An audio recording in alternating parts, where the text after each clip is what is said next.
10th month 1989 HJ60, and this one looks a pretty picture from the outside, but when it came into Mr. Landcruiser, mechanically this thing had had a very hard life indeed. We'll go into that a bit later.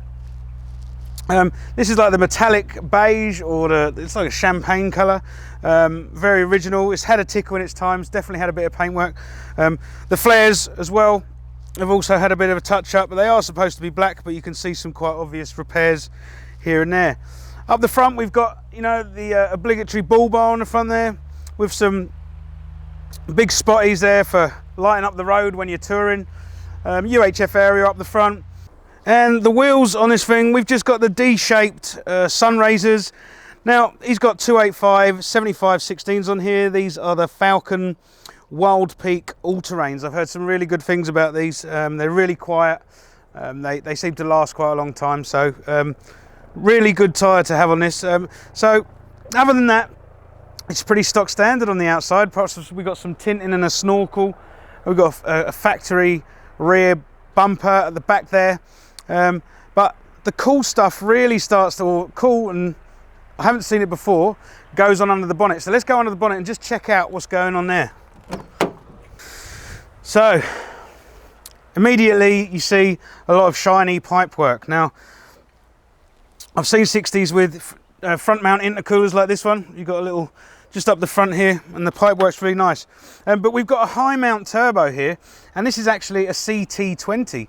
Now, normally you see that kind of a turbo on a 3B, or, you know, like 4-cylinder. So I don't know enough about turbos to know if this is going to starve it or anything like that. It seems to spool up extremely quickly, obviously because of the size of the turbo.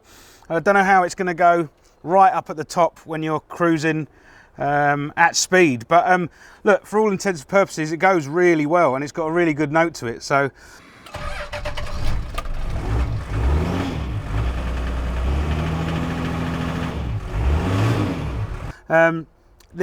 it's obviously a homemade jobby. We've got the factory manifold on there with a homemade pipe that comes up. Because of the age of the vehicle being 10th month 1989, we've got, and the specs of it obviously, we've got the clutch booster and the more common later double diaphragm brake booster. And a very cool addition to under the bonnet of this vehicle is the gas struts. Now, we sell these now at Mr. Landcruiser. They're on the shelf. If anybody's interested in these, they make it so much easier to lift up the bonnet, and no more bonnet stays and all that kind of stuff. Let's go inside and check it out in there.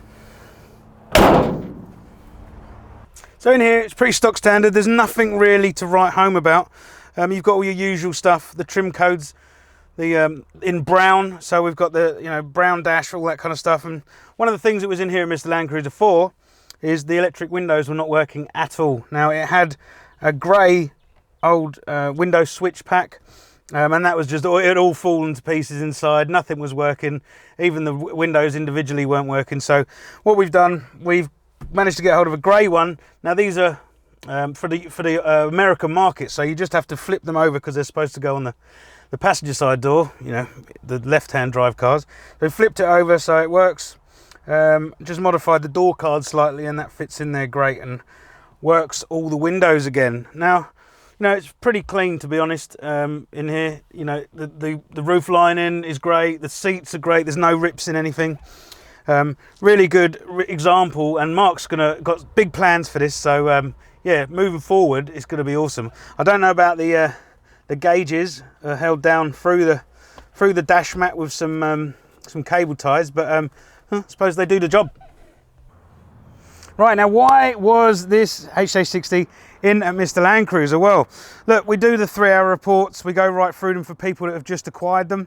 Now, this one on the outside looks absolutely immaculate, and you know, Mark bought it from out Alice Springs and had it brought back unseen and untested. Now, underneath this vehicle was a bit of a mess. It looks like it had hit a bloody railway sleeper or something. The front springs were bent. The swivel hub housing on the driver's side was damaged to the point where the CV wouldn't come out. So we've checked everything else. There's no damage to the chassis. It's all good, but it's just taken a real big brunt. The axle and the springs have taken the brunt of the damage. So we've, because with what we got in the yard, we've got brand new second-hand axle housing.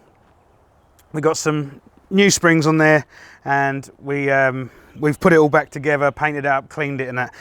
This thing was, when it came in here through the gates, you could see that it was on the piss, and it was all like leaning over on one side. That's all sorted now. It's sitting nice and level, and Mark's done the right thing. You know, he probably didn't expect to have to do this to a vehicle that he's just bought, but now he's done the right thing. He's done all the mechanical. We've been right through this thing. This is perfect and ready to leave Mr. Landcruiser and go touring. And I know Mark has already booked in a holiday for him and his family on Moreton Island. And what a vehicle to do it in.